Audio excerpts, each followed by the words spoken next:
Hey guys, today I want to talk about how to avoid tough, flavorless meat at your next cookout.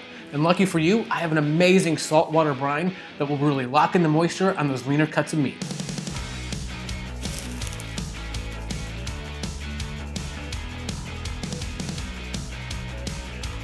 So here's how it works.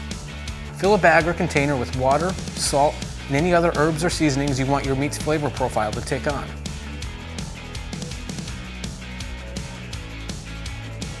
If you enjoy spicy, go nuts. Sprinkle in some red pepper flakes.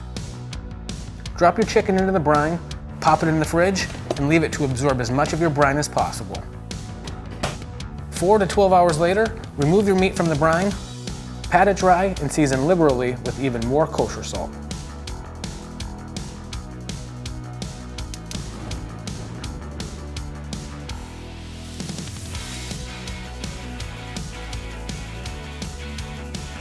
Four easy steps to juicy, flavorful meat that puts normal marinades to shame in your cookout above the rest.